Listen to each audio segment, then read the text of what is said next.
Hey, all you lovely people. How you doing? Just wanted to do a live stream. Haven't done one in a really long time because I've been having a big move. So probably not going to be anyone here. Oh, I see Mayann's here.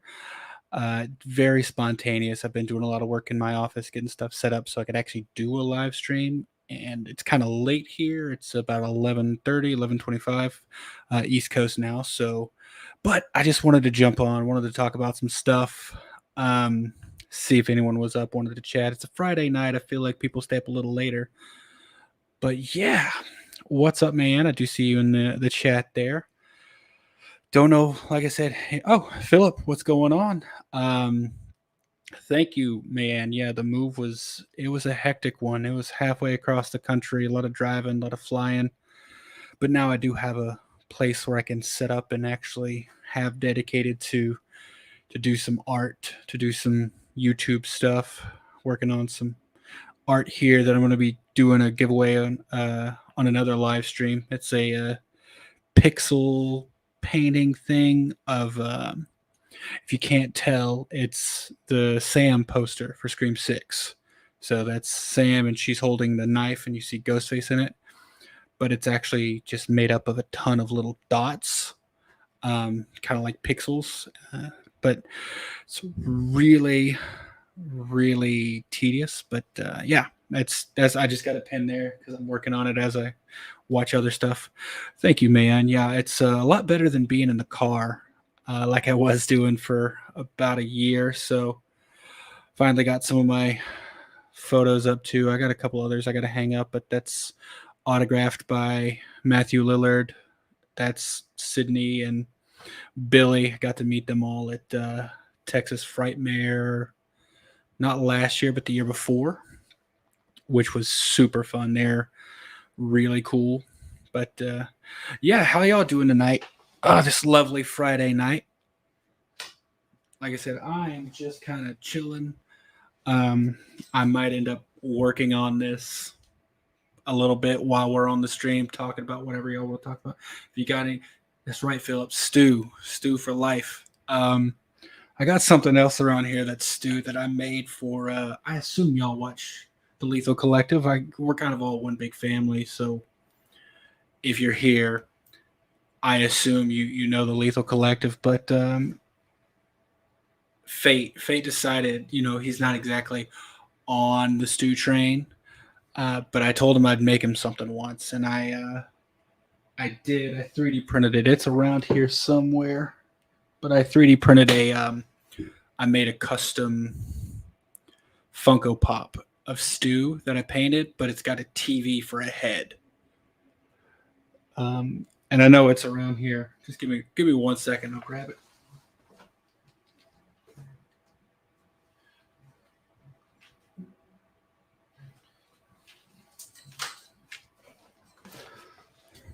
Nice little Stu Funko Pop. TV for a head. Got the bloody shirt. But on the back, you got the TV screen. Yeah, it's a lot of fun. I love making stuff. I love art of any kind, man. I like doing anything. But yeah, if you all have any questions for me about horror, about general stuff, throw them out there. Other than that, I'm just going to talk about some stuff that's going on. Thank you, man. Yeah, I was considering doing some custom ones to give away. Since I just moved, I don't have my 3D printer all set up and stuff. I got to get a new one actually, but once I get that up, I'm gonna 3D print some and paint some Funko Pops, probably some Ghostface ones because those are like nowhere now. If you find them online, they're always ridiculously priced. So I might 3D print some of those and paint them to do giveaways or maybe sell them. But thank you, man. Yeah, my I just do like kind of abstract stuff that's a little easier than real art. I tried to do some realism stuff a long time ago, and never got great at it. Um, but this stuff is more relaxing to me because it, like I said, it's tedious, but it's also you just throw on some music and just go line by line, filling in dots. Because if I've got some pictures here, this is what it looks like close up. If you so you obviously you see what it looks like from far away, but close up, that's all it is. It's little dots. I drew a grid with a mark every quarter inch. And so every square quarter inch, I guess would be quarter inch squared, there's a dot. And they're all hand drawn with alcohol markers. Overall, I think they're, let's see, it's 22 inches by 22 inches by 28 inches. So I think there's somewhere around 2,500 squares, but not all of them get filled in because if it's white, I don't got to fill it in. It's easy. It's kind of a cheating color. But there's four colors I got to fill in. There's three different shades of gray and then one, black.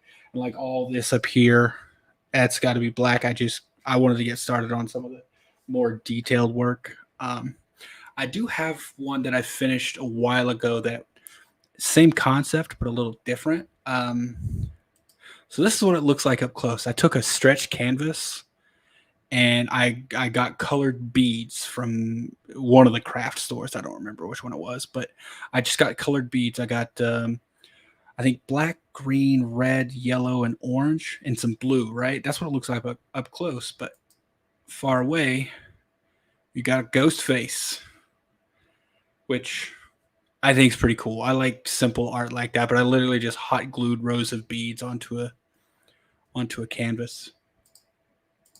But that's the concept. So if you look really close, it's nothing but dots, but you pull out like I mean you're kind of far away now, and you can see there's her eye, and that's Ghostface's eye reflecting in the knife, and that's Ghostface's nose, I think. But yeah, it's one of those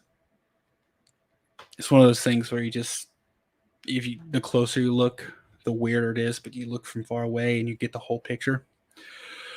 Yeah, yeah. You remade GI Joes. I never really got into GI Joes as a kid. I don't know why. Um, Growing up, I mean, it's probably because I didn't have many GI Joes as a kid. I didn't really have toys.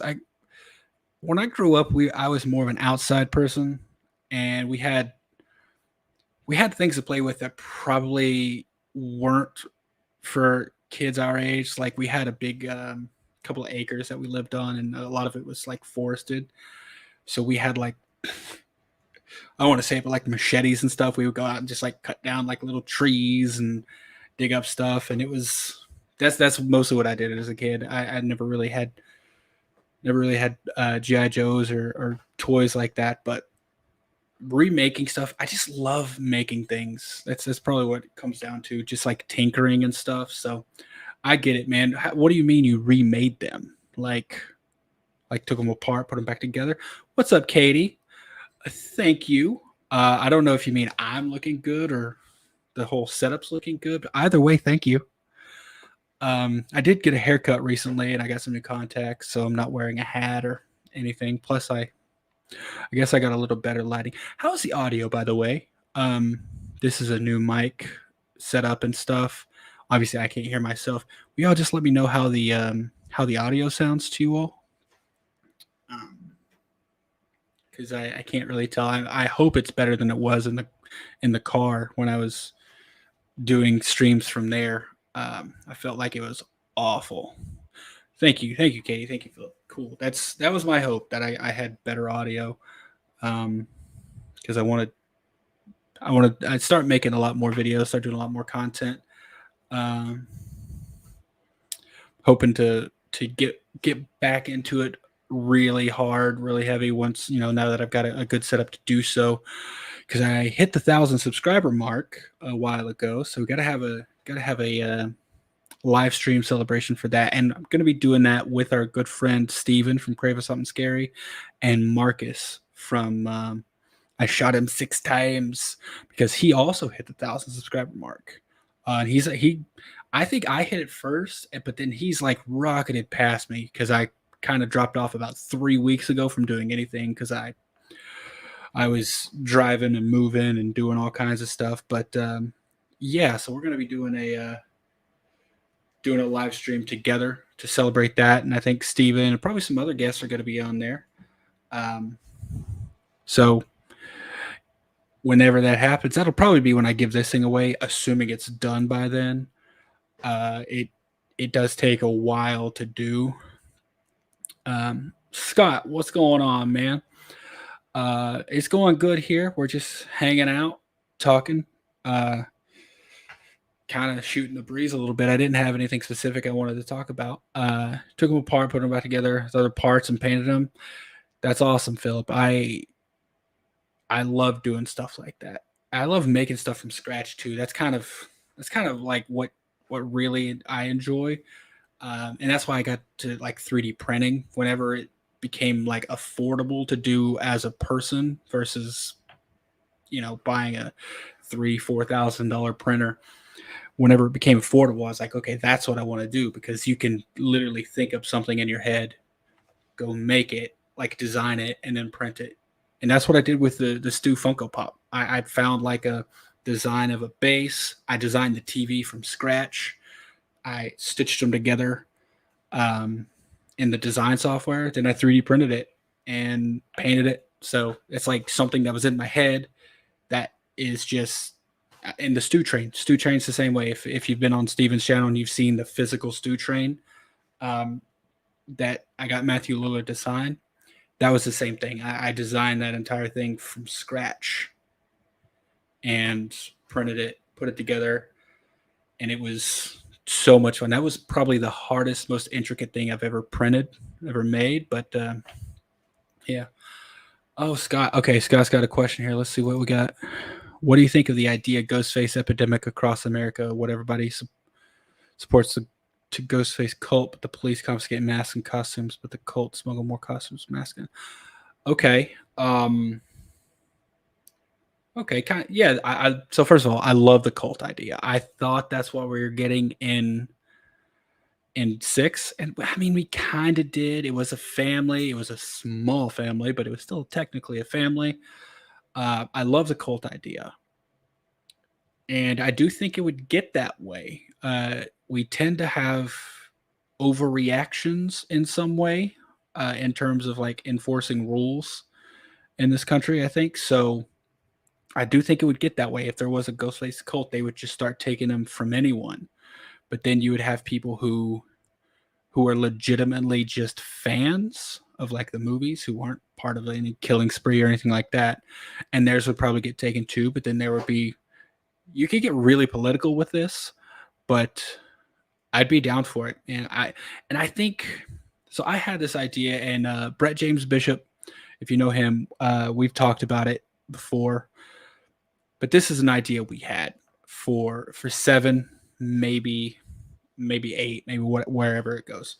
So personally, I don't know how y'all feel. I want Sydney back. I want Sydney Prescott in one more movie. I don't think her story, her happy ending, was what we saw in part 5. I don't think that was it. So I thought, and Brett James Bishop, we kind of thought of this together. If the next movie is kind of split into 2, like you're watching 2 stories unfold, kind of like it did in part 3. In the beginning, Sydney was off by herself. She was off isolated at that house and everything. And then the other group was dealing with Ghostface in Hollywood on the studio and stuff.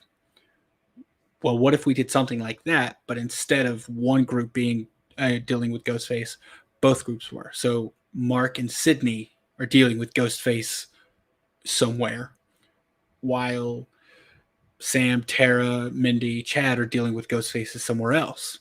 And part of the extra mystery is, are they connected, or is this just random occurrences? And then obviously third act finale, they all come together. The ghost faces we find out if they are connected. If they're not connected, do they end up fighting each other? I think you could go a lot of cool places with that. Plus, an added benefit would you would only really need, um, in some way you wouldn't need each person as much, because you'd have two separate stories, so you kind of need them for half the time than you would if they were on the entire story. So it would help with scheduling, stuff like that, because we know Melissa Barrera, Sam, she's got a full schedule because she signed on to do the movie, um, signed on to do the Dracula's daughter. I don't know if it's actually Dracula's daughter. Someone said, I saw a news article saying it was kind of like Dracula's daughter, but the movie, the Universal Monster movie that Radio Silence is doing, she signed on to do that with them. So, um, yeah, love the cult of Ghostface idea. Ghostface robe for Scream 7 leader, white robe. Ooh, white. I don't know about the white robe, man. On one hand, it would be really cool because if they actually killed someone, the blood would show through really cool. That's on one hand. But on the other hand, I don't know. I don't think I could dig it. Now, having said that, I do, and I talked to Steven about this. I'm writing developing a Scream, like, short story idea to make a short film, but that develop it's got room to develop into a full length. And one thing I'm doing that Steven is like, just be careful. I'm changing the costume a little bit. In the beginning, this Ghostface is gonna. I'll just tell you out here. In the beginning, Ghostface is gonna have the standard costume, right? Standard robe, mask, all that jazz. But during a chase scene in the opening, they're gonna like they're gonna be hindered by the fact they're wearing a floor length dress. Basically, I don't know if y'all have ever worn Ghostface robes. They're hot. They're not very tactical. They're impractical. And I think so far, killers have been more interested in theatricality of it. That's why they wear the same costume. The appearances. They're more interested in that than they are actually killing. Well, the Ghostface I'm writing is not that way. They are more about getting the mission done. So what they're going to do is, after this initial chase scene, they essentially stop wearing a robe. They have a top that's made of the same material, kind of like a hoodie, that only goes down to about, for lack of a better word, groin length, because it's got to cover the hips. That's the thing with Ghostface costumes, is whatever the outer thing is, it has to go at least to the hips, because that's one of the giveaways of whether or not it could be a man or a woman. So it goes to about there, but the bottoms are now like a tactical pant, solid black tactical pant, but it allows them to be more tactical, to run faster, to climb, to do these things that you really, in real life, you can't do in a robe. But I think that would make some people mad because, you don't want to see it. But I don't know about a white robe. Like I said, on the one hand, I think it'd be really cool to see like blood splash on it, but on the other hand, I think it might come. I don't know. Might be a little. I want to say like angelic a little bit, but man, it could, if they wrote it right, it could work. Thank you, Mayan. Thank you, Philip. Sounds like you said it sounds like a good idea. How cool would it be to see Scream 7? We see police going to costume stores, factories, confiscate costumes.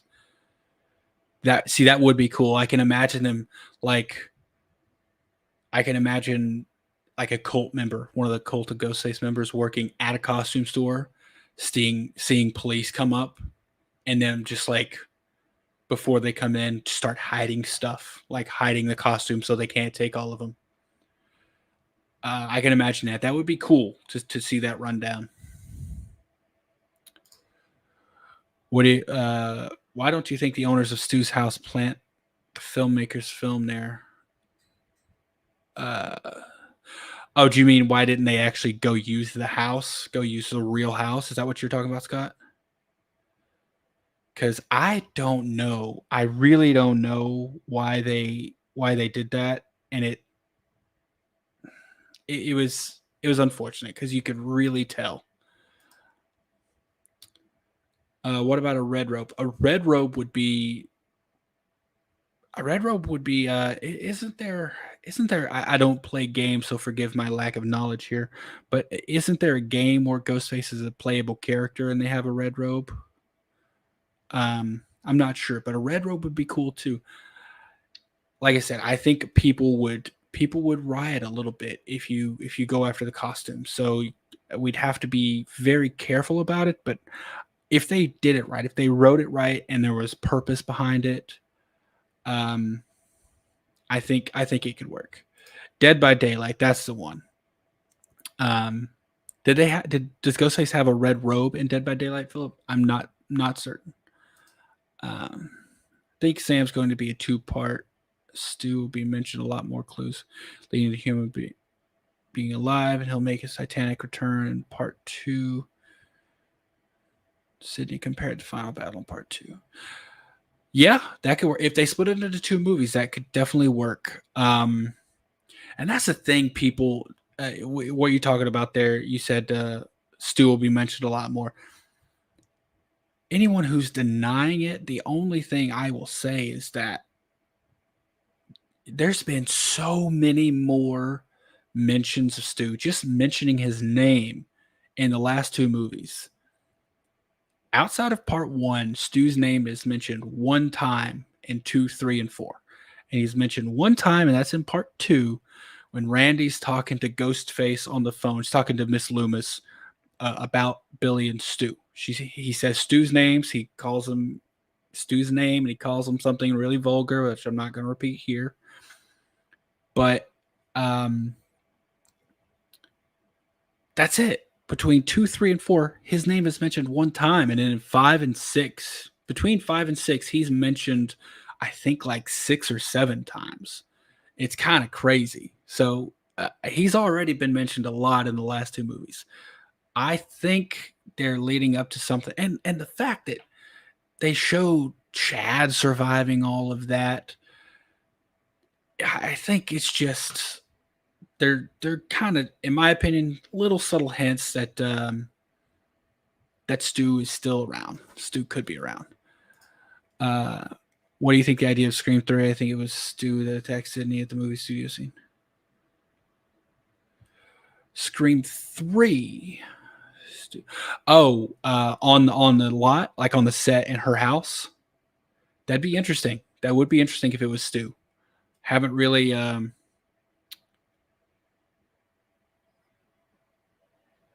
I haven't really thought about it being that's anyone other than Roman. But here's the thing. That's the scene that convinced me it cannot be just one person, because and this Steven, once again, over Craven Something Scary. I don't think I can have a live stream without mentioning him. He told me, like, watch that scene and count how much time there is between Ghostface banging on the door behind Sydney and then popping up on the other side. There's not much. So it could be Stu there helping Roman. Who knows? If I remember correctly, he does, and Devil Ghostface Mask. That's a good one. Jake used that. Killjoy Jake in Red Right Hand. What's going on, Carter? You're very welcome for the drawing. Thanks for participating in the live stream. I remember you. I remember you sending you one, and that you answered a question right. Unfortunately, I don't remember the question. Will I be buying the Scream board game? Most likely. My fiance and I, we love board games. We're kind of particular with them, but we do love board games. So I'll probably be buying it and see what it's like. Hopefully she'll play it with me. She doesn't really like horror, but I hope she'll play it with me. Jake doesn't stay even, and I showed up 6 times. About sometime this year, you guys go to the actual stew house. Bro, I wanted to so bad. So there was a point in time where, as 5 was coming out, it was listed as a Airbnb, and you could rent it. But it just they stopped doing it. I don't know why, because I've looked into it, and you can't do it anymore. There are some YouTubers I know over at Dead Meat channel with Chelsea and James. I really like their channel. If you haven't subscribed, go subscribe. But I know they went and did a live stream there talking about Scream because they're huge fans. And then another YouTuber that I don't really watch, but it popped up in my suggested feed. They were there like a week ago. So I would absolutely love to do this, man. That's a dream. But I'm nowhere near big enough to swing that.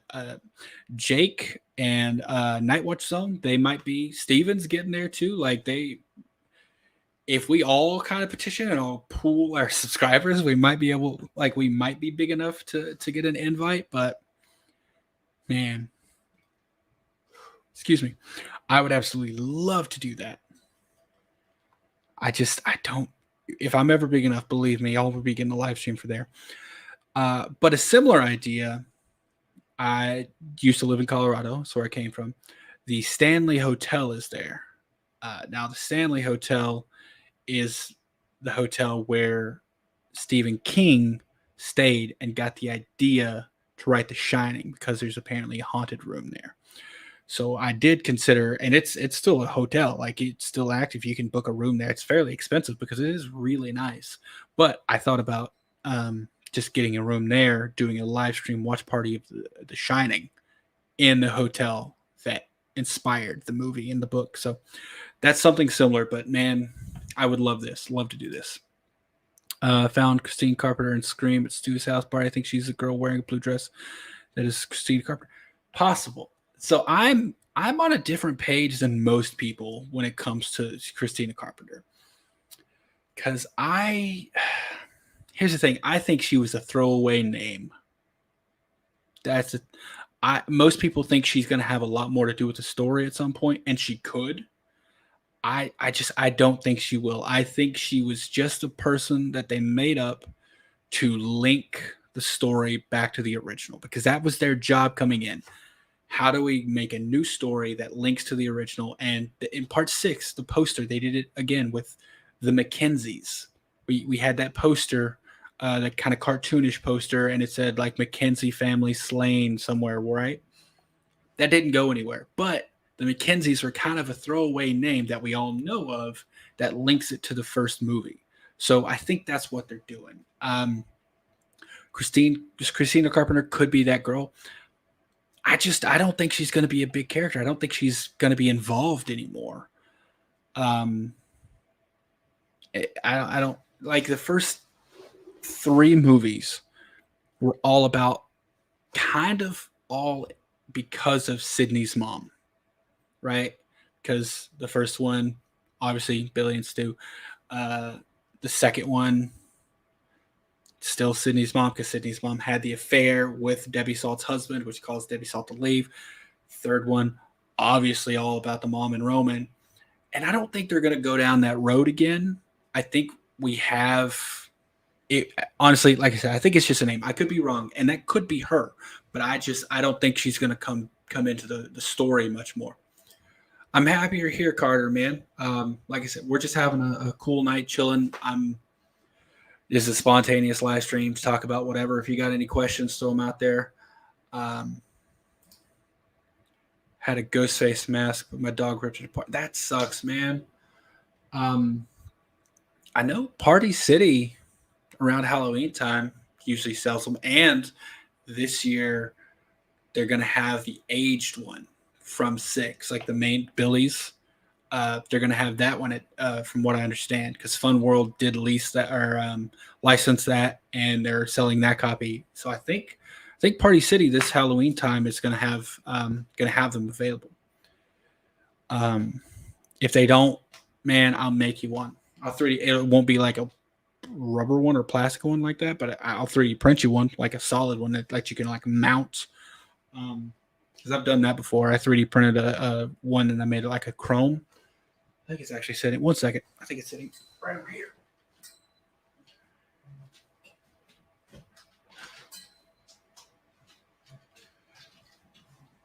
Yeah, like I've 3D printed a chrome ghost face. I got to black out the eyes and put a hood on it, but that's entirely 3D printed.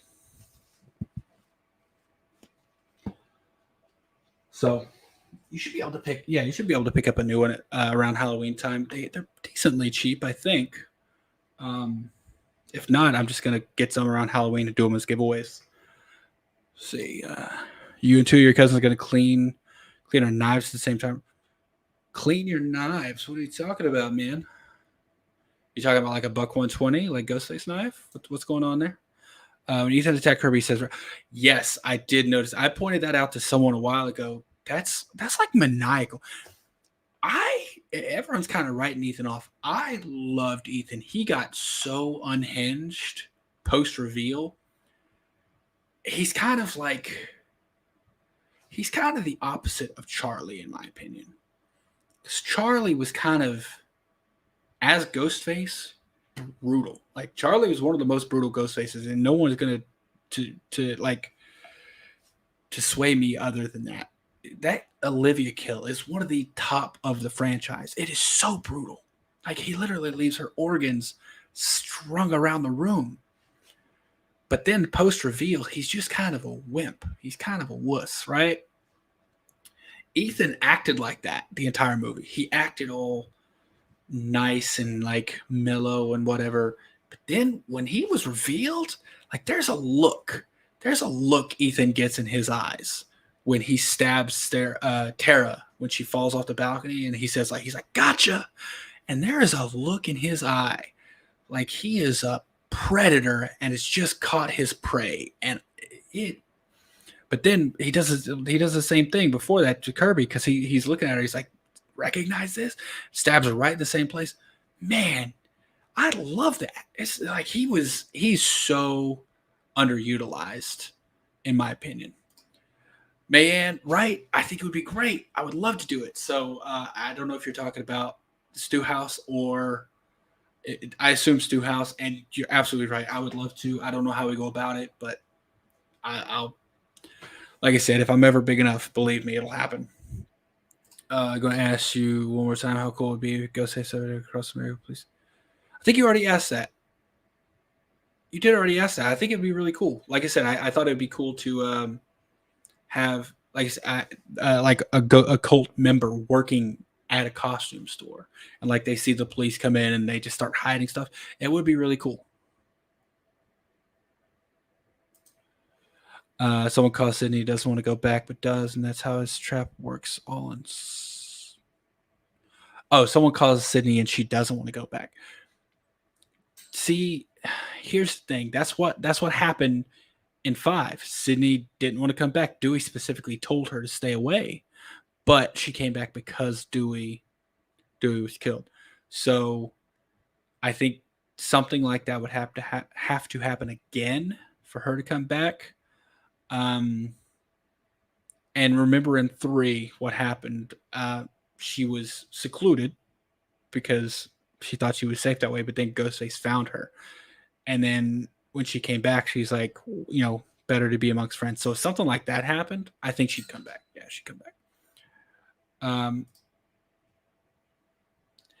I don't know if it was because COVID or because of it might be money, but I can't imagine, like, if they're just letting YouTubers use it, I can't imagine they'd be charging too much to let filming happen there. But it could have been California's, because they didn't actually shoot in California, obviously, which is where Woodsboro is supposed to be. California's COVID protocols and restrictions might have been too rough. They filmed in North Carolina. So it could be COVID, man. I didn't even really consider that until you just asked. I didn't think about it, but I doubt it would be budget, because they're letting people use it for a lot cheaper than a movie would use it, and they didn't. It had to be COVID, in my opinion. So What movie am I looking forward to seeing next? Oh God, that's a great question. I'm going to be honest. I've kind of lost track here moving. The last thing I saw in theaters was, I want to say it was Evil Dead Rise, which I really enjoyed. I watched that again over with Knight the other day. We did a watch party on his channel. Um, yeah, it was Evil Dead Rise. I think it was the last thing. I'm not, I kind of lost track of what's coming out, if I'm being honest. Um, give me a second here. I'll see what my AMC app is telling me is coming out, and I'll. All right, Scott, man, that's the third time I already asked. Already answered that. Um, do I think Gail's going to die in 7? I do. No, I don't actually. Sorry, I updated it. I did think it would be Gale. So I think a bigger character will die in the opening of Scream 7. Right. I don't think it's going to be a throwaway character because of how they did Scream 3. It was Cotton. He was the opening character, and he had gradually became a bigger character. And I think something similar will happen. I think it might be Kirby. I think Kirby might be a goner in the opening. So I don't think Gail's going to die. I think Gail and Sydney make it out.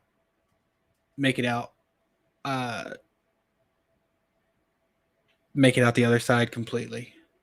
Let's see. Boogeyman's coming out. The Machine, The Little Mermaid. You Hurt My Feelings. Let's see. This is going to surprise people probably.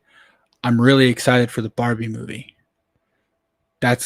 I'm super excited for the Barbie movie, but also Asteroid City, Wes Anderson movie. Really excited about that. Indiana Jones, obviously really excited. Mission Impossible. Oh, duh, what are we talking about? Insidious Red Door. That comes out in like 3 weeks. Super excited about that. Haunted Mansion, Oppenheimer. Yeah, there's a lot I'm excited about. But the next one's probably Insidious because that's like 3 weeks away. But after Insidious, it'll be Barbie movie and Oppenheimer. Yeah. What's going on, Michael? Thanks for jumping in. We're just having a cool, just having a hangout here. Oh, and I see this question, Carter. I do not. I'm going to make a video on this. Everyone seems to think he is. I don't think there's. If he is, if they try to say he was secretly a ghost face, then it's a terrible writing. And here is why. Okay, there's several things. First of all, the fact that he's not there for like a couple of the attacks, everyone says, okay, well, he wasn't there. He could have been. He was only not there because someone told him to leave. Like when they first find out, right, that the attack happened right before Sam and Tara go to the police station and get attacked. He got kicked out of the apartment by Chad. Like the fact that he wasn't there wasn't his choice. And then same thing when they go into the shrine at the end. He was going to go in with them, and he got kicked out. So like that wasn't his choice again. And then on the subway, when they're riding the subway and that ghost face starts coming at Sam, he maneuvers in front of her and just stares that ghost face down. Even if he was part of it, he had to know that that's not his partner. So like he's trying to protect Sam. But the biggest thing for me is the apartment scene. Obviously the attack in the apartment. When that first happens and he starts yelling at Ghostface, that doesn't make any sense if he's secretly a Ghostface. Like, if that's the case, who's he acting for, right? Like you could argue that it would be to establish an alibi, but that doesn't work if there's no one there to see it. So like he's doing all this and acting in all this way, like it doesn't make any sense. It's only for the camera. It's only for us to see. So if they say he's secretly a ghost face, it's kind of a plot hole. Like it doesn't make any sense for him to be doing that. So no, I do not think Danny was secretly a ghost face. Plus, that would be the third time out of 6 movies that they did the boyfriend as the killer. I'm not buying it. Not buying it. Let's see. Yeah, exactly, man. The significant other things played out. They would be 2 times in a row. People complained about it being the same as Scream 2, the whole family thing. Why would they do a boyfriend thing? Exactly. That's right. That's the beer that tech. What's up, Destin? Hey, man, just finally got set up and decided to do a little stream. If you want to jump on, let me know. I send you an invite. But if you're busy, it's whatever. I'm just kind of chilling, talk about some stuff. But no, I don't think he was secretly a ghost face. I do think there was a secret ghost face. If Steven put a video out a couple weeks ago that about there being a secret ghost face, because me and him talked and we timed some things out, and there's just no way that Bailey could have been the person attacking Sam and Tara in the bodega. Just if you time it out, there he would have had to have left the crime scene, changed shoes, put on the costume, get set up in like 2 minutes, and it's not buying it. So yeah, Danny could be the new Kieran though with Kirby.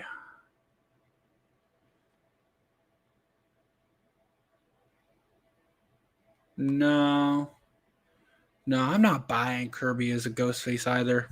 I mean, okay, when I say no, I'm not straight up saying that's wrong. I'm just saying I don't believe it. Like, I'm realizing something, y'all. As much as I love theories, I don't like to be a negative person, but I just think about these things too analytically.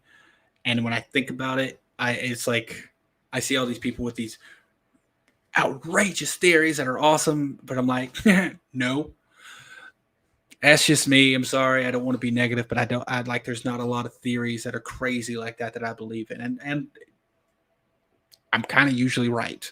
Like when we talked about Scream 6, there was about a couple weeks before it actually started. I'm like, I think it's just going to be a modern like retelling of Scream 2. And I did a stream like 2 days before the movie came out. I did a live stream where I laid out all my predictions. I was right about every single thing except for 2 things. I thought Mindy was going to die, and I thought the therapist was going to live. I said he would be a throwaway character, which he was, that he was going to live. So those 2 things I got wrong. Everything else in that stream I got right. I knew it, I kind of guessed it all. So well, thank you, buddy. Yeah, I'm just couple lights, nice microphone to talk to. So it's much better than being in the car. I'll say that. Hey, Denisha, what's going on? Let's see here, Scott. What are the chances Stu was involved in events of Scream 4? Charlie was in the closet. Jill was in her room. There was a third ghost face. Cops chase. I think there are 3 killers in 4. There could be, man. I need to rewatch it. It's been a while. I can't say yes or no on that. I got to rewatch that. Because I kind of think of the Charlie was in the closet. So Charlie was in the closet. Do you mean right before the Olivia kill? Because he was in her closet. Jill was in her room, and the cops chased another one. Huh? Man, you could be right. Yeah, I'll have to rewatch it, Scott. It's possible, man. I'm kind of the belief that Stu has just kind of subtly been there the whole time. And everyone's kind of protecting him. Not being negative. Thank you, man. I don't like to feel negative, and that's just throw it out there, just to be completely transparent. That's kind of the reason I haven't talked about Scream 6 a lot since it came out. I saw it. I've seen it many times now. I will say that I like it. I'll start by saying that, but I'll say that it's next to last in order of favorites for me, because if you think about it analytically, which I do with these movies, there's a lot of holes in the movie. And here's the thing about Scream 6, in my opinion. It's a movie I have to turn my brain off to enjoy, which I can do, and I do that. But I don't think a Scream movie should be that way. And that's just my opinion, but if I start thinking about the movie too much, I enjoy it less, because there's so many things that I can't wrap my head around because it just don't make sense. But I do still like it. It's still a Scream movie. I'm still the fact that I can go to the theater and see a new Ghostface, still amazing to me. But I haven't talked about it a lot, because when I talk about it, I tend to bring up the things that I find negative about it. And there was a stream I was doing. I was on one of Steven's streams, and we were talking about it, and I mentioned a couple things, and someone in the comments was like, "Why did this turn into a hate stream or something like that?" And ever since then, I'm like, "All right, I'm just not going to talk about Scream 6. I don't want people to get upset, because I know a lot of people love the movie, and I do like it. There's a lot of things that for me it just didn't work like the other ones did."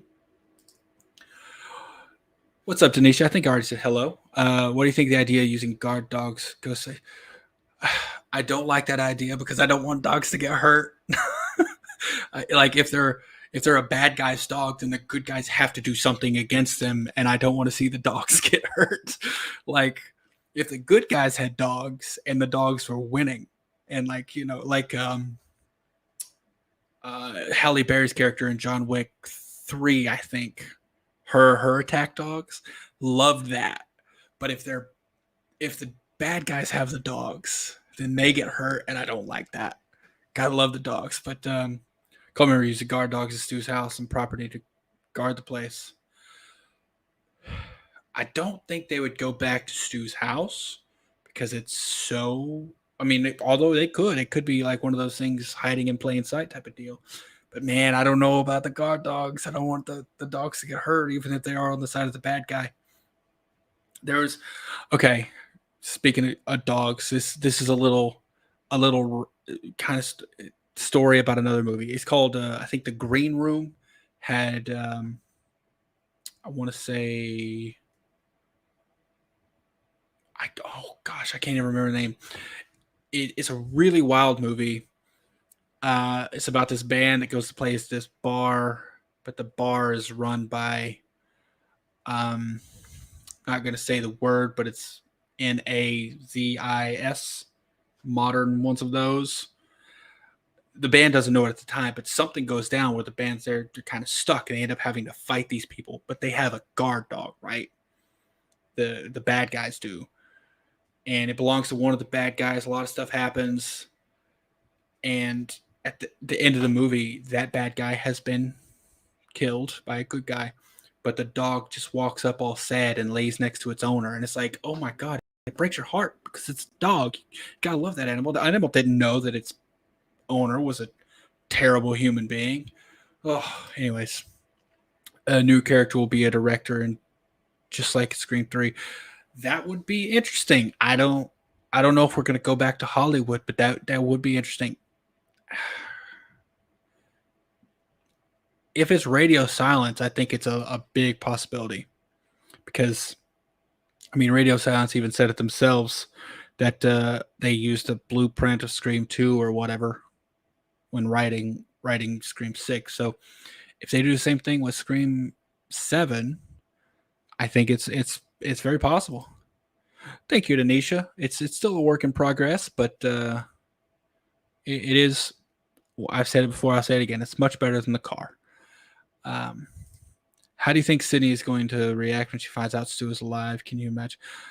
Oh my god, it's gonna be a lot. It's gonna be good but it's going to be a lot. There's going to be so many emotions. And I was, as one of the things I think 6 was missing, because a lot of people said they didn't miss Sydney in 6. I did, because when we go into that shrine, I think it was a little bit wasted on the people who were in there, because Sydney walking in that, Sydney had lived through every single thing in there.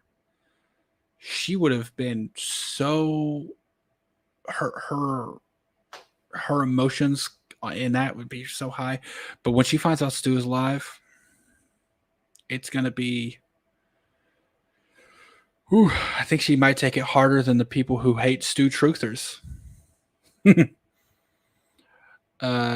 Do I think Charlie's still alive? No, I do not. I think he got stabbed in the heart. I think he laid dead or bleeding out in the living room or in the kitchen, wherever they were, for a very long time. I know my buddy Marcus over at I Shot Him 6 Times thinks he's still alive. Personally, I don't. I watched the movie. I know one of the things Marcus says is if you look at the stab wound on Charlie's shirt after the fact, it's not in his heart. But if you actually watch the movie and look where he's stabbed, he is stabbed directly in the heart. Which you can survive. This is true. But he lays there bleeding out the entire time that Jill kills Sydney, and Jill does everything to herself, and they wait on the police to show up. So he's laying there for such a long time. I think if he would have gotten help soon, he probably could have lived, but I don't think he survived that. Other than that, I feel like he was the background character, if you will. That's something like with the first one, Billy and Stu. Both of them were alphas, I would say. Like Stu might have been a little bit less, but they were both big characters.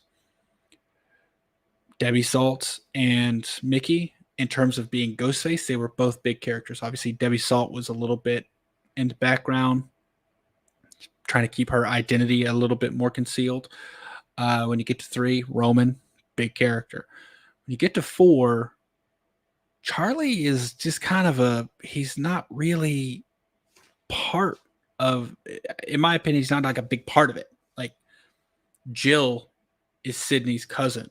Her whole thing is she wants to replace Sydney. I think she overshadows Charlie a lot, and I think there was a reason for that. I don't think he was meant to shine, and because of that, I don't think he's alive. And Radio Silence has been doing a lot of what I like to say they've added on to Wes's legacy, but they have not changed anything. Kirby coming back, we all know that Wes intended that, so they didn't change anything by bringing Kirby back. I think it was established that Charlie died, so I don't think there was ever any attention on bringing him back. Could be, I could be completely wrong, and I could be out of the But now they've brought back Kirby from that movie. I don't think there's a reason to bring back Charlie Walker, in my opinion. Marcus has some he's got some compelling evidence. So if he does come back, I'll be the first to say I was wrong. I don't think he will. I don't think he's like I said, I just don't think there's a reason to. I don't think there's more he has to offer. Jill, there is more, because directly related to Sydney, she was a bigger presence in the movie, but I think she's dead. I don't think anyone else from 4 is coming back. We already got Kirby, and I think that's plenty. Stu returns. You think she'll react, find out he was? If she finds out he's the one that kills Dewey, oh man, I'm not gonna lie. I'm gonna cheer if it's actually confirmed that he's the one that killed Dewey, because still ain't buying that it was Amber. I think if she finds out he's the one that killed Dewey, she's just gonna. I'll establish this here too. I think when Stu comes back, he dies. Like, for real. He's not coming back to be in another movie after that. He's coming back. He's gonna fight Sydney. he's gonna die. And I think if he reveals that he was the one to kill Dewey, Sydney's gonna go hard and just destroy him. Be good to see. Reveals in your mother. Secret. Sydney, why her mother was having an affair. Does he know why she was having the affair? Like, I don't think Stu really knows anything about that. Unless you're referring to the fact that some people think that Stu didn't know Billy's motive in part one. I think he did. I think he was just mirroring, because they point to the fact that Stu's face when Billy says it. I think Stu was just kind of mirroring Sydney's expression, because that's the thing about some psychopaths and stuff, is they don't know how to convey human emotion. Like, they don't know social cues, facial cues, stuff like that. Sometimes they'll mirror people, and I think that's what Stu was doing. I think Stu was just mirroring Sydney's expression, because it cuts to her and she's doing the exact same thing. So I think he was mirroring her. I think he was in on it. I don't think there's a. I think Stu was in on it. So I don't think he'll reveal any of that. I could be wrong though. All the way in Melbourne. I think you've heard I think I've seen on some other streams. What time is it over there, man? Makes me wonder for stream set. What's the setting? Man, there's a lot that could go down for 7. I'm excited. I just hope we don't have to wait too long, because with Radio Silence having 2 movies now, because they've got the Universal Monster movie and they've got Escape from New York 2, I think it is. So if you break down the timeline, right? Radio Silence started working on Scream 6 December of 2020, because that's when they got notified that Scream 6 was greenlit the day the trailer for Scream 5 came out. So they started working on it December of 2020. And we got the movie in theaters in March 2022. So that's 12, 11, or 12, 13. That's 16 months to write the script, film it, edit it, get it in theaters. 16 months. If you think about it, let's say they do that fast for both of the other 2 movies, that's 32 months.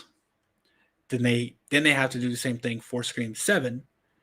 That's 48 months. That's 4 years, which means we wouldn't get Scream 7 until 2026, 2027.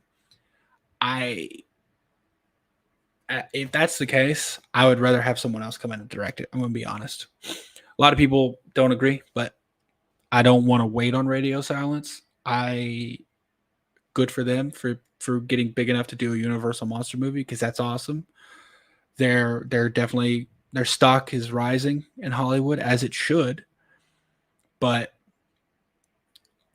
I want someone who makes Scream and continuing their story a priority, and I don't think they have. I think they're going to do another movie, and it's okay to do that, but I don't want our story, I don't want the Scream story to wait. So what do you think the idea version of Scream? And got a lot of creepy vibes. You got like all the deadliest animals in the world in Australia too. I said this on I don't know if I said it on the stream or just talking to some people privately, but I'm okay wherever Scream goes as long as it's not a gimmick. I don't want it to feel like a gimmick, if that makes sense. Like, I don't want them to go somewhere and that be the only thing that's new or fresh about the movie. So yeah, I'm totally down for it to be anywhere, man. Australia sounds cool. But listen, there might be a lot of people that think like you and would love to hear their opinions voiced. So don't let David. I appreciate that, man. I don't want to like I said, I don't want to be a negative person. I like being positive. I like bringing light and having fun. But there's some things I gotta. Low key, I'd be a good killer in the future. Scream. I don't know how to take this, Carter, my dude. Do you mean like you kill people, or like an actor, like a stuntman? Because one of them is a lot more fun and legal than the other. That'd be cool. I've played some bad guys in a few short films and such. Playing a villain's always fun. Like stepping outside of yourself. Unless you got to there was one I did where I just kind of felt dirty after. I didn't like it as much, but no, the girl from Cobra Kai, I will go ahead and say no because I've never watched Cobra Kai. Mouser, if they do a Scream remake, I think she'd be perfect actress play Sidney Prescott. I'll have to check it out. I don't know if we'll do a remake, man. We'd have to have a long time before a remake came about. When did a remake of Halloween happen? When did Rob Zombie's Halloween come out? That was. Gotta look this up. Rob Zombie, 2009. So it was 1978 to 2009. That's 78, 88, 98, 2008. That's 32 years or 31 years. If we're going by this, oh man, if we're going by the same timeline, actually we're not too far off from there being a Scream remake. I don't know if they'll do it though. Scream is still so fresh right now. Still a lot of people are still on board with the continuing storyline, so I don't think we'll get a remake anytime soon. But I'll have to check out Mouser, I assume is her name. I'll Mary Mouser. I'll give it a look, Scott, because I've never seen it. Yeah, man, that's what I'm talking about. Sorry, I'm behind in the chat, but like Bailey says something like you've all been through so much, but everyone in there, aside from Gail, had only been through one thing. Like Chad, Sarah, Mindy, and Sam, they only went through part 5. And then Kirby only went through part 4. Well, Sydney went through 1, 2, 3, 4, and 5. So Sydney going in that room, can you imagine her seeing Billy's? Like, that's the shirt Billy attacked her in. Like, the blood that's there is because she stabbed him. Like, Sydney going into that room would have been so, like, overwhelming and huge for her to see all this. Plus, Derek, the guy she loved in part 2, the thing he was hanging on when he died was there. Like, her college stuff was there. There was so much there. That was Sydney's history. That's the thing. Like, this is Sydney's history. But they didn't have her there. So I'm like, I would bring the role so much scary. I would hope to be like someone like Kill Gale. Be like, it's been around. Oh, yeah, man. I think Ghostface has got to step up the brutality, and each one's kind of got to be elevated. And after 6, that was one thing that I'll give 6. It had a lot of brutality.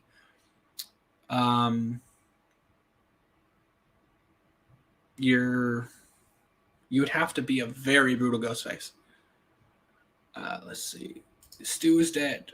I respect your opinion, but I respectfully disagree. I don't think. Yeah, I don't think it was Amber. Michael. I mean, it's cool. Some people think Stu is dead, and he could be. I don't think he is, and I think the past couple movies, the fact that he's been mentioned so many times, it just seems odd.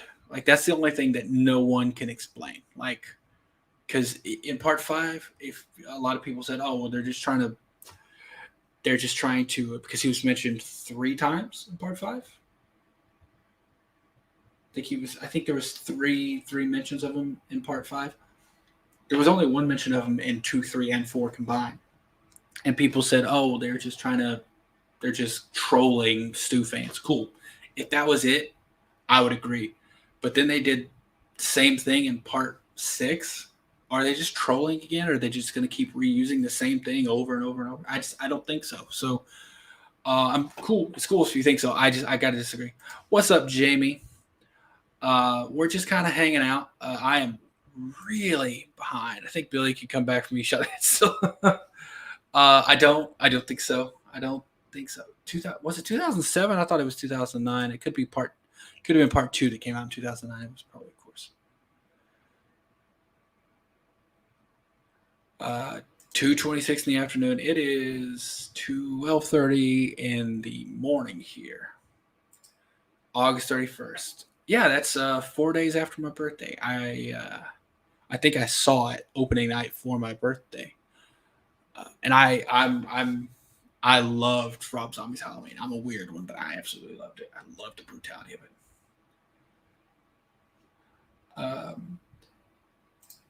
Don't scare us. Look on Eric's face when you read your comment was priceless. I'm just like, man, I don't. I just Carter. I don't want this live stream to turn into evidence. That's all I'm saying. Like, I don't want this to be downloaded and playing in some courtroom sometime, trying to get you off of some heinous charges.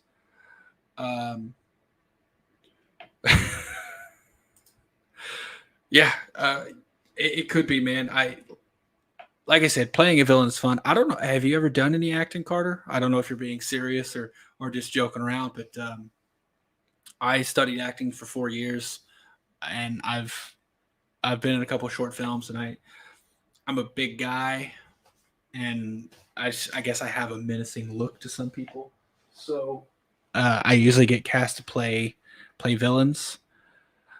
Uh, and it's always fun playing a villain. So playing Ghostface had to be fun. So yeah, see Rob Zombie's Halloween, and I did a poll on this, and a lot of people didn't agree, but I think Tyler Mane as Michael Myers was the scariest Michael Myers. Like, I was terrified of that Michael. James Hugh Courtney did a fantastic job, and he's like neck and neck in terms of scary. But for me, man, Tyler Mane, he did a good job. Just the brutality. There's one scene that gets me, and for some reason, when I watch movies, I kind of cling on to just tiny moments that are just sometimes just throwaway moments, but they're things that like just stick in my head. And then that movie has one, and it's when Annie tries to run out the front door, and Michael like just he runs, he just grabs her and pulls her back in and slams the door. And that moment was so terrifying to me because I don't even know what else to say about it. But that moment was just terrifying. Yeah, I love Rob Zombie's Halloween. Part two obviously went a little weird with the whole white horse thing. He's not causing trouble, man. Like I said, if that's your opinion, Michael, you go for it. I gotta disagree. Let's see, Michael Joe's always saying he is. Uh, yeah, he was, and that's coming from me, and I'm 6'3". He's an intimidating guy, and James Jude Courtney, he's a good Michael, but also that Michael was 60s. Like, that was one of the biggest things that got me about Halloween Kills, is them confusing that one guy at the hospital with being Michael. I'm like, are you kidding me? He looks nothing like him. He's like 5'5". That was so baffling to me. But yeah, Tyler Mane was absolutely terrifying.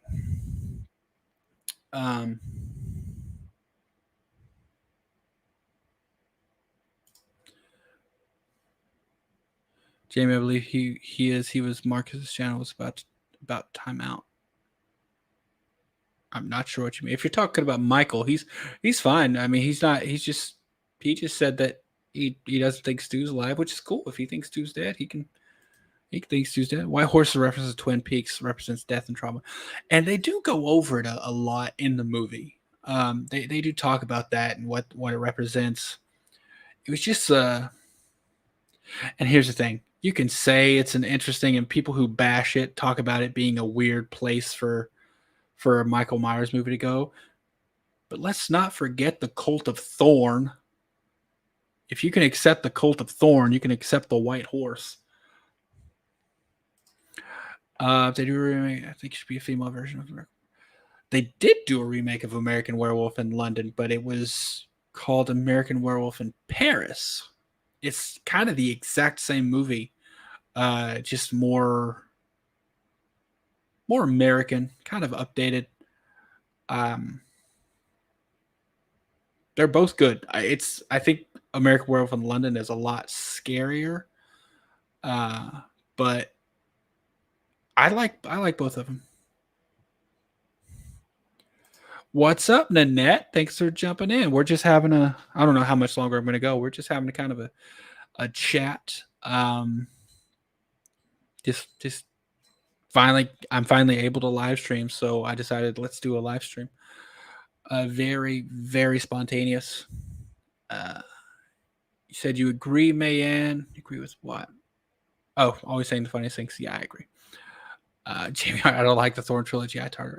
I like the first one with very young Paul Rudd.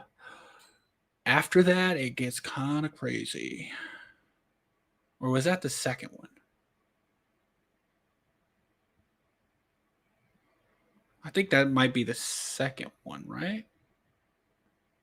No. I'm all mixed up right now. Every bad horror movie does need a white horse.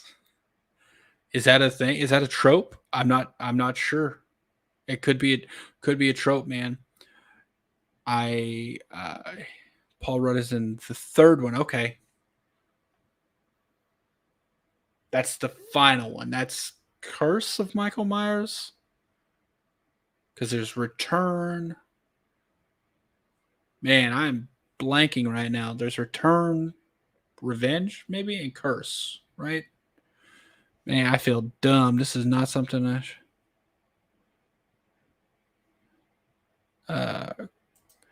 you loved. I mean, some people do love the Cult of Thorn. It was a wild trilogy. I can't really.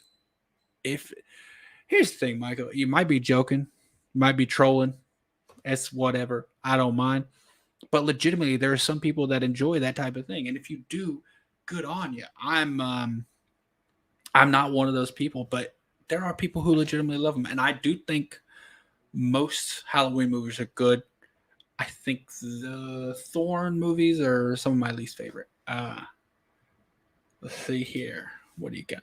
You know the camera Gail put in Stews. What do you think happened to the camera? Do you think police? Okay, so here's the thing. The camera that they put in Gail's, and I've talked about this. I think I talked about this on the trial on Steven's channel, the People versus Stumacher. The camera doesn't actually record anything. The camera is just a streaming device, for lack of a better phrase.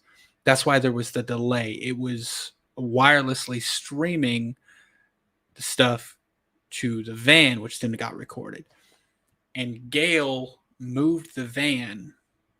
She drove off and it was out of range. So nothing post-reveal would have been recorded because it wouldn't have been getting the feed there.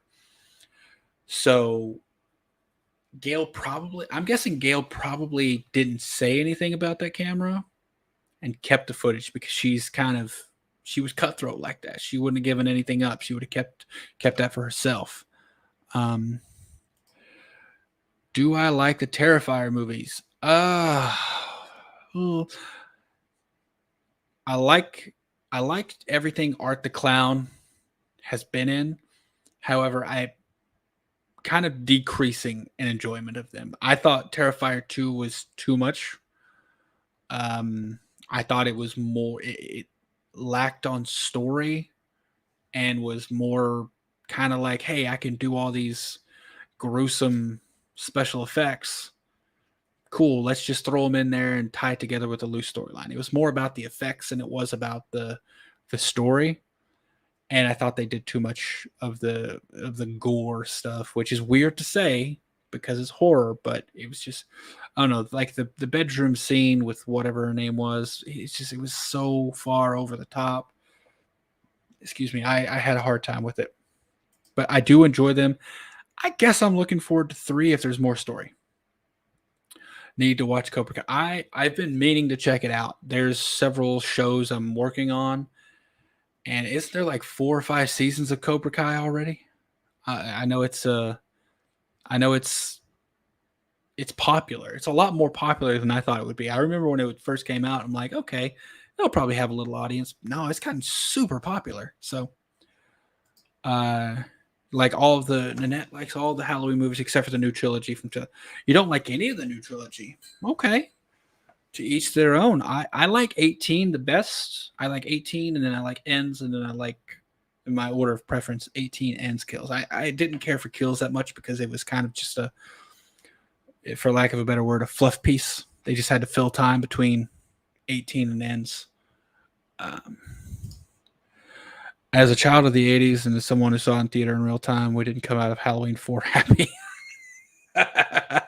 I can understand that. I can understand that, Jimmy. I didn't imagine. Well, I think I guess I feel like they would have since it's Return of Michael Myers. I feel like people come out of from what everyone says, the people who came out of Halloween 3 were not happy because there was no Michael.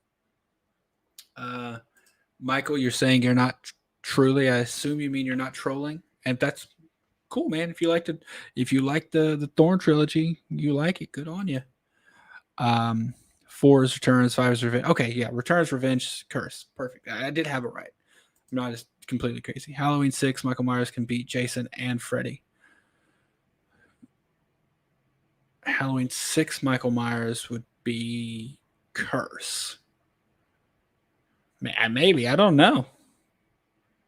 Paul Rudd kind of beat the crap out of him with was like a metal pipe. He was leaking green ooze and stuff. I don't know, man.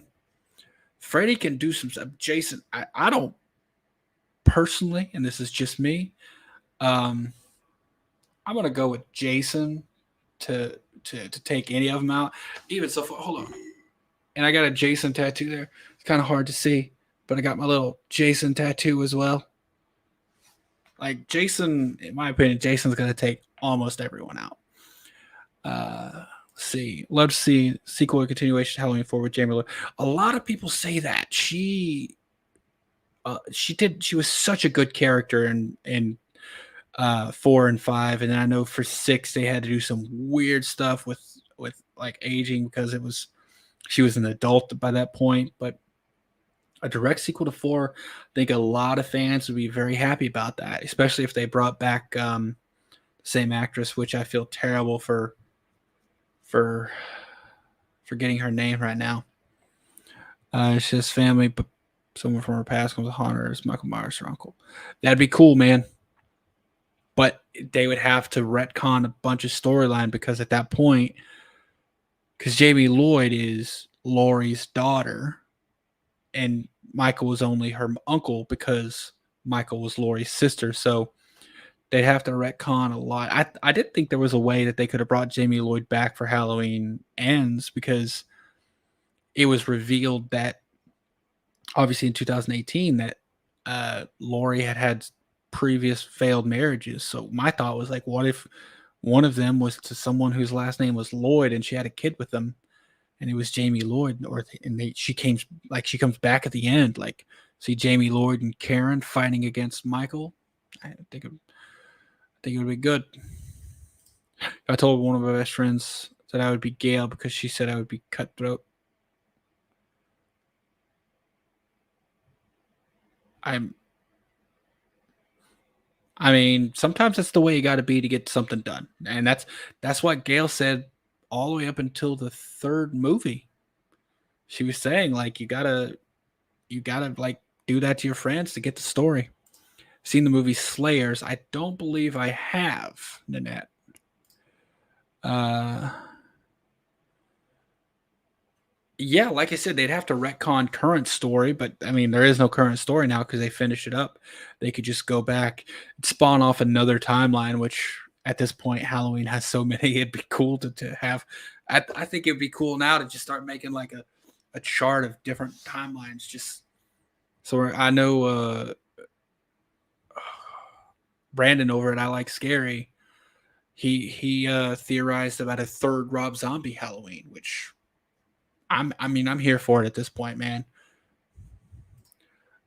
Steven said in the live stream a couple weeks ago that there was a scene in a photo of Stu with a neck brace on. And, ooh, I didn't see that. If that's true, that's huge. But I didn't see it. That'd be awesome. See, Michael should have never been in Halloween. As Halloween Kills should have been Michael's last movie. See, I kind of disagree because what I think Michael should have been more the focus in Ends. I think he should have been there, but it should have been more the focus. What I would have liked to have done is like the Corey thing. I thought Corey's whole change happened way too fast. What I would have liked to have seen, roughly, this is just a generalization, right? When Corey goes in, or when Corey kills right, he accidentally kills the person outside of the tunnel where Michael lives. He comes out and the guy rushes him and he accidentally kills him, right? What I think should have happened is Corey should have gone to the police, right? But right as he's about to go in and say, hey, this happened, he thinks about it and he's like, I accidentally killed someone once already and the town already thinks I'm a monster. If I tell them I did this, even if it really was an accident, they're never going to believe it was an accident. So that's when he's like, I got to let it go. Like, I can't tell him, right? And that starts weighing on him. I think his transformation into evil should have taken a lot more time. He didn't, of him actually doing something. I think he should have helped Michael do stuff more. And then at the end, I don't think he should have ever gotten the mask. He should have ever put anything on. I think he should have been struggling the whole time and then kind of play out similar in terms of kills, but Michael doing all the kills. Michael gets to Laurie's. Laurie takes Michael's mask off. She kills him, but then she goes to look for it and it's gone. Corey goes home. We see him like looking in a mirror. He kills his mom. He's got the mask, and that's how the movie ends. So Corey is alive with the mask. Michael's dead, but Michael was the main focus. Roughly something like that, I think would have been great. Curse of Michael can beat Jason and others. I don't know.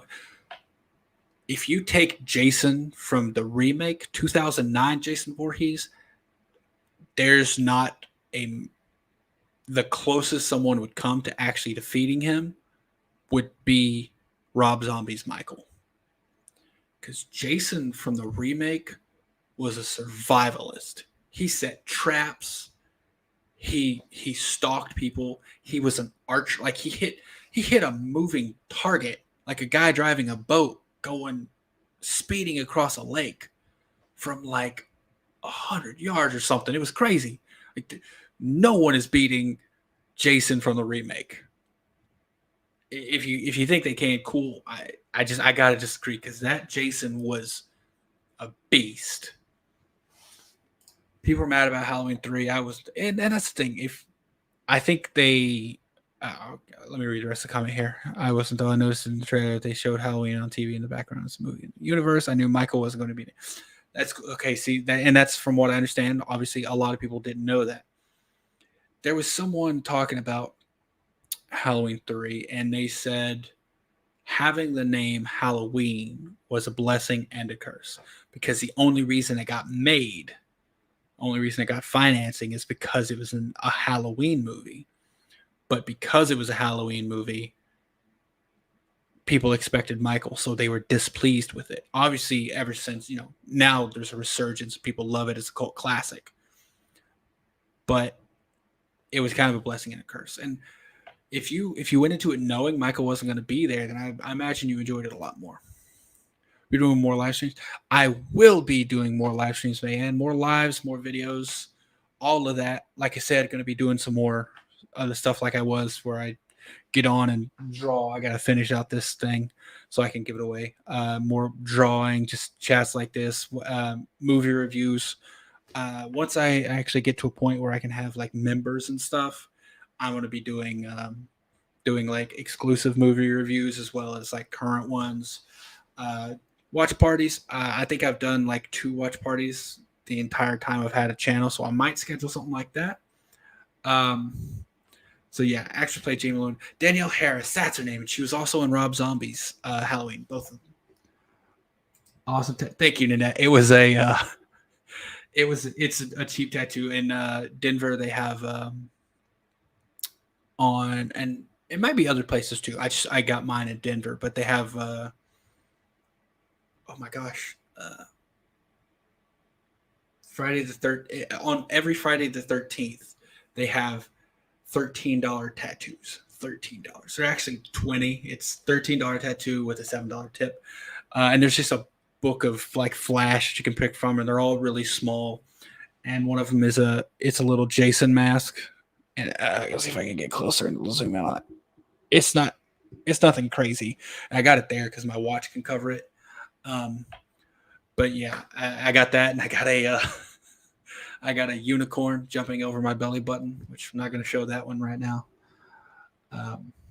Let's see. In the original Halloween, at the start of the movie, you do see Laurie Strode's adoptive father at the movie, and says he takes keys to Myers' house. Yeah, you do see the adoptive father. He was nowhere near as bad as the adoptive father in Rob Zombie's Halloween. Ooh.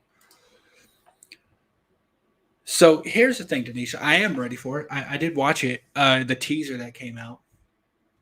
I know nothing about Five Nights at Freddy's. Excuse me. I have seen Willy's Wonderland, which, from what I understand, is very similar. Willy's Wonderland starred Nicolas Cage, and he was locked in overnight with these animatronics, at like a children's thing, which I think Five Nights at Freddy's is very similar, but I've seen that and I really enjoyed that. That's really fun.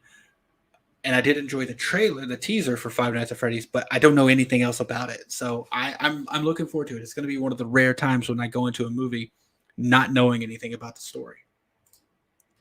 Thank you, Philip. I agree. Bitter. I think Jason would take out Michael. I love Michael, but Jason is just so like.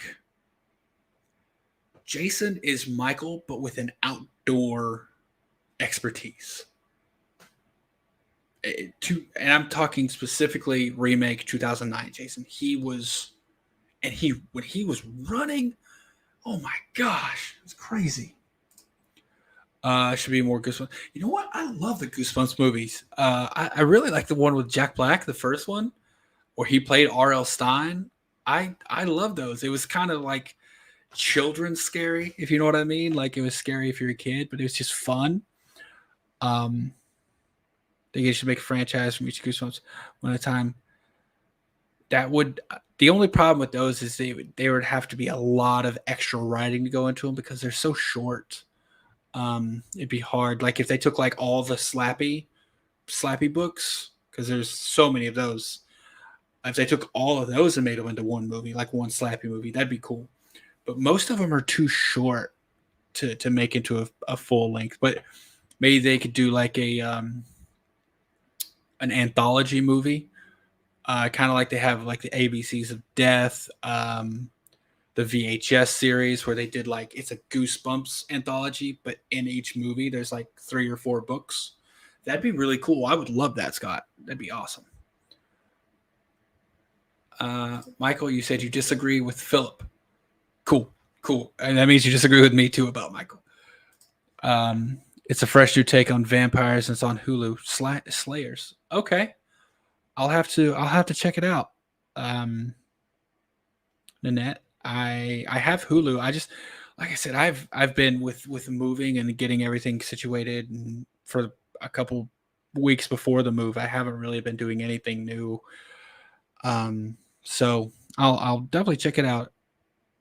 There was a movie about vampires with, was it Willem Dafoe? Not Willem Dafoe.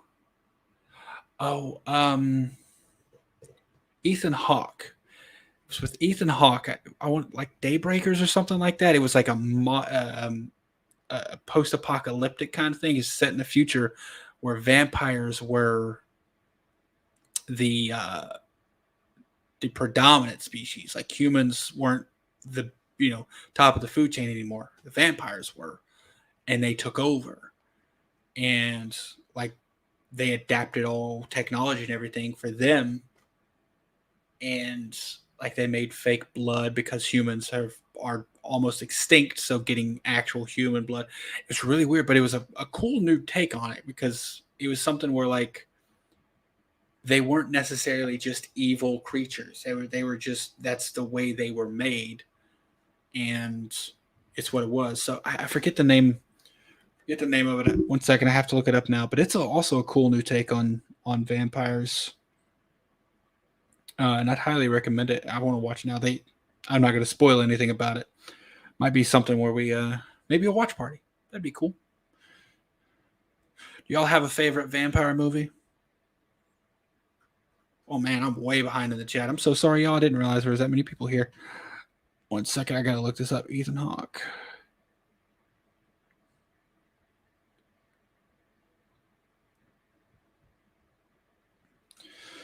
Filmography.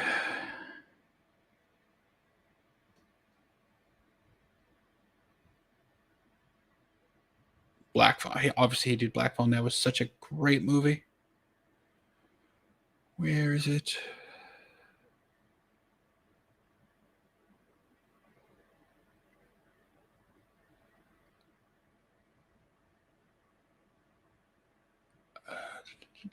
Oh, he was also on the Man, Ethan Hawke's been on a lot of good horror. Daybreakers. Yeah, it was called Daybreakers. Came out in 2009. I thought it was a pretty good movie. Daybreakers. There you go. Annette, you got it. You should check it out. It's really good. Let me find out where I was here. Why do you think movie studios keep making horror movies about Bigfoot? All right. I'm gonna be completely honest. Do movie studios? I don't know of a Bigfoot movie, if I'm being honest.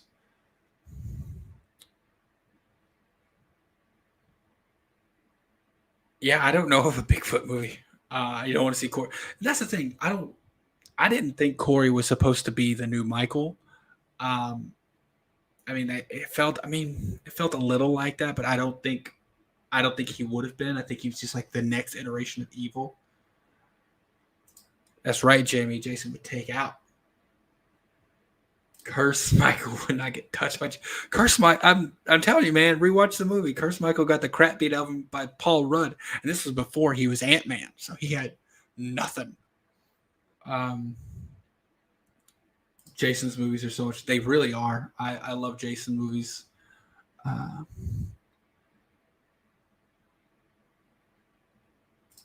Curse Michael Myers can rip Leprechaun. I would agree with that. I'm not saying anything. We're on the same page there.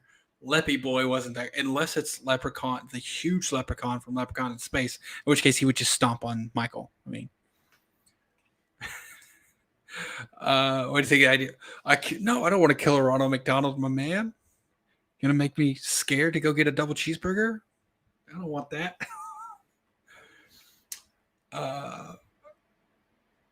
That's true. That's true, Philip. Michael Leprechaun always comes back. He like that's the thing. At least in the newest iteration of Michael, there was nothing supernatural. It was just, well, to be blunt, a town full of stupid people who didn't know how to properly dispatch Michael Myers. Leprechaun is actual magic. Like he could come back. Jamie, you're on board with a killer Ronald McDonald? I mean, he kind of already does kill people with obesity. Let's just be honest. You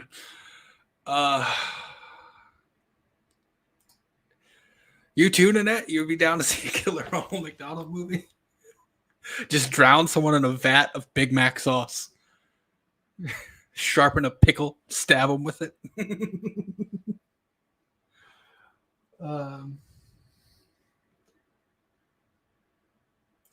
Favorite Goosebumps book and episodes: Werewolf Fever Swamp. That has been my favorite. Cool. Yeah, man. I'm totally here for some more Goosebumps. Really enjoy them. All right, y'all. We're probably going to go for about 10 more minutes, and then I'm going to jump off here. Once again, if you did show up, thank you so much. If you could hit the like button, like I said, about 10 more minutes. Do you think we get a Hatchet, Victor Crowley? I don't know, man. There's been a lot more Hatchet movies than people realize. I don't know. Kane Hodder, he's getting up there. He's getting really he's done a lot. Obviously, Kane Hodder's a legend. But I think if they brought him back, I don't think Kane would be Victor anymore because I think he's getting to be about the end of his stunt career. Why would Leprechaun go after Michael? Because I didn't say Michael when Leprechaun's go. I don't know, Nanette. I don't know where Leprechaun came in. I think Michael said it. I have no clue. Michael can find Jason's mom's head, and Michael, come get it, Jason. I'm just, you know what? Jason would kill Michael without touching the head, but if Michael touched Pamela Voorhees' decapitated head, Jason would go crazy. See, that's the thing. The only reason Michael doesn't die in a lot of movies is because, well, like I said, Halloween Kills is a perfect example. To put it bluntly, those people were stupid. She stabbed him once and then turned to walk away. It was, anyways. Yes, Daybreaker. I would highly suggest it, Nanette. It's interesting. Like I said, it's not. I wouldn't even say it's a scary movie. Honestly, it's more of a just kind of like a this is how a drama maybe. Maybe when gold coin fell into Michael's pocket, you know what it is. This is how it happened, right? Just like Freddy versus Jason, you're going to have some human interference, right? You're going to have to pit them against each other. Someone's being chased by Michael, right? So what they do is they take gold coins, and as Michael's getting close, they like knock him down and shove the coins in his pocket or something, and that causes old Leppy boy to go after Michael. There you go. We can write this script, y'all. We can make this movie. Michael can slice. Well, yeah, because she's dead, man. She's a decapitated head at this point. But also, Jason cut an entire human in half. So, favorite vampire movies? Oh man, Lost Boys is so good. Kiefer Sutherland back in the day, Corey Feldman, Corey Haim. Oh, I haven't watched that in forever. Nanette, man, that's memory lane right there. Daybreakers, yeah, it's a good one. Full blown supernatural Michael. It would be interesting. Like I'm not against it at all because it would, in my opinion, be a better story than just the plot armor stuff. Because you got to admit, man, what 6 people? Michael was unarmed because they knocked the knife out of his hand and they couldn't. There was more than 6. There had to be like 10, 15 people. There's no way Michael would have, if any of these people had any common sense, that Michael would get away from that. However, if he's supernatural and there's nothing they can do about it, I would love it. Totally be on board. Let's see. Don't have a favorite vampire? That's cool. Victor Crowley versus Jason fight. That would be amazing because they're pretty close in powers. Victor is just just a huge bulky guy, so that would be a good fight. Goosebumps TV shows on DVD. That's awesome. It's been a while. Oh no, more Ronald McDonald as a psycho former employee on a rampage. It sounds fantastic. Oh no. You know what this is reminding me of? Oh gosh, I can't remember the name of it now, but it was a killer clown movie where a clown goes to a kid's birthday party and they're messing with him and being really rude and mean and they accidentally kill him and he comes back. It's a bizarre movie. It's really creepy though. I think it's on Netflix. Let's see. Gail dies opening of 7.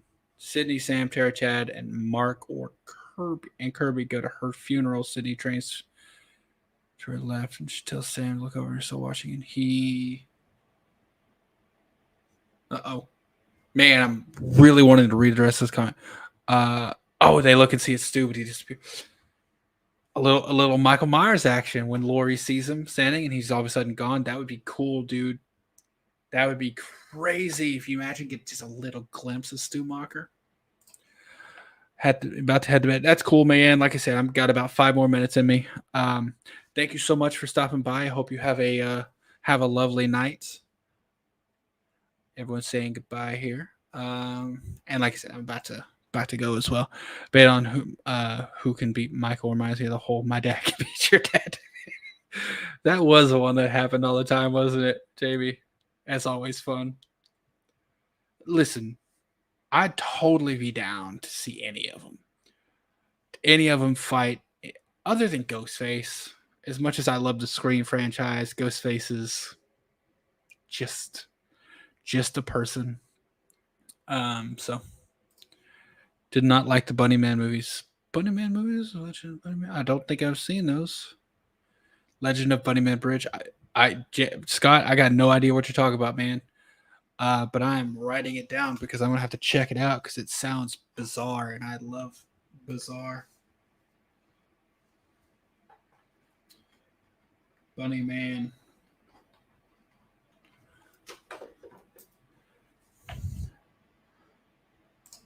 I've seen a movie about a clown. I can't remember what it's called. Yeah, it was on Netflix. It was like a low budget thing, but it was really fun. I can't remember what it's called either. I know Dead Meat did a kill count for it. So I was going to ask you when I'm walking my dogs to survive with the TV dropping. So here's the thing. The same way that Dewey didn't survive being stabbed, but Chad did. Like they're really setting up in these movies that it's not consistent. Like a kill, like a stab is not the same as another person being stabbed.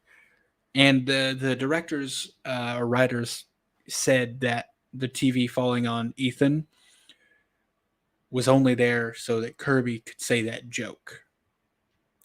Not only there, but they said, I think the exact line was, it was more about the joke than it was about anything toward the Stu Truthers. So I think it was just a clever way to throw a joke in there, and that's what the writers seem to have said. So,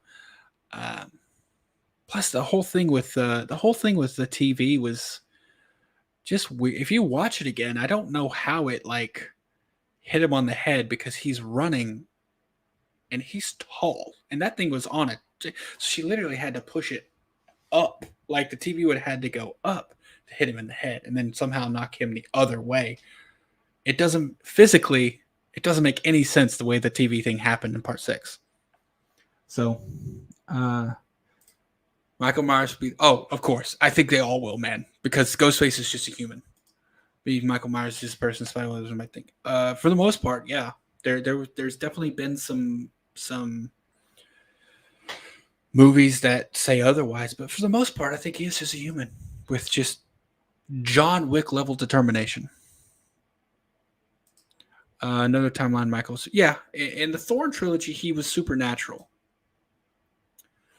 You never saw Jason super.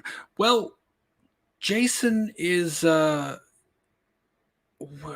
see, when Jason comes back, because he's resurrected several times, so that's already supernatural. At the very least, the zombie. Because when Tommy Doyle breaks in to make sure he's dead and stabs him with the metal thing, then the lightning hits him. And then the telekinetic girl, I can't remember what her name is, but she tries to bring her dad back to life in the lake, and she ends up bringing Jason back to life. So Jason is supernatural because he's died several times and he comes back to life. And then there was the one time where he was just kind of what is it? Like a slug thing that infected people and they turned into Jason. So Jason, I would say, is more supernatural than Michael is. Halloween and Scream crossover. I don't want that, if I'm being honest, man, because as cool as Ghostface is, Ghostface gonna get demolished. Both franchises coming together. Michael Ghostface working together. Michael Ghostface working together to kill Stu. I don't know why Michael would care. That's the thing. Michael, from what I like to, is nothing behind his eyes but darkness, and I don't know how you would make him care. So, all right, we're gonna run through these last few chats here. How do we feel about Freddy? I'm gonna be honest. Growing up, Freddy was the scariest to me. In part because my dad's name is Freddy, and it's kind of creeped me out because he had the same name as my dad. So he was the scariest to me. I also one of the few people who like the remake. I have a very special set of circumstances around the remake, though.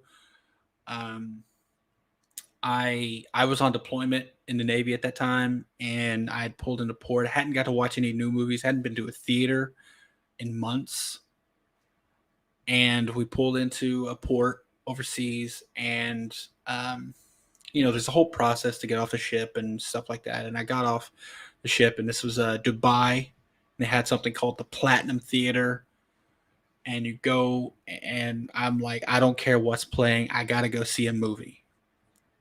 And the Nightmare on Elm Street remake had came out, and I'm like, all right, I'm going to go see it. And it was just so nice to see a movie. So I have kind of rose tinted glasses when I think about the Nightmare on Elm Street remake. But in terms of Freddy's terrifying. One of the scariest to me because, I mean, he kills you while you're sleeping. There's nothing you could do about it. It's terrifying. Jason would be a hell of a deadite to fight against. Jason needs to get chopped up to pieces. That's true. He does. In the remake, he does. I think he gets pulled through a wood chipper. Head out. Yeah, me too, Philip. Like I said, reading these last few messages here. Oh no. What's wrong with the idea of killer Ronald McDonald? Man, it could be funny. That's the thing. If you're going, it would be humorous. It would have to be horror comedy. Because I don't think you're getting out of a Ronald McDonald horror movie without it being filled with laughs. Everyone's saying good night. Michael, you say you love Freddy. That's awesome. I like the idea of Ronald McDonald being killer, so you can't say that. It's cool.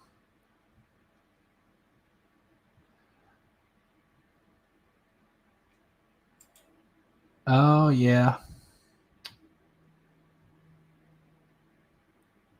Yeah, John definitely seems to be a troll. Dang it. Let me see here. I can't. I'll have to pull it up on my phone. I wish you had the ability to. I don't think I can. Oh, I can. Cool. I can do that. Thank you. Thank you so much, Nisha. A Barney horror movie. Oh man, I don't know about that. You're ruining some child. I mean, then again, they did just do the Winnie the Pooh, and they're doing the Peter. What's it, Peter Pan? Yeah, they're doing a Peter Pan and Shrek horror movies, from what I understand. So, all right, y'all. I'm going to be jumping off here now. Thank you so much for coming. If you're watching in the replay, thank you so much. I'm going to be doing a lot more live streams, a lot more videos, going to be doing some more art, going to be doing some giveaways. So thank you so much for watching. Thank you for everyone in the comments who chatted with me tonight. Please give the video a thumbs up if you could. And with that, I'm going to jump off here. Good night, everyone.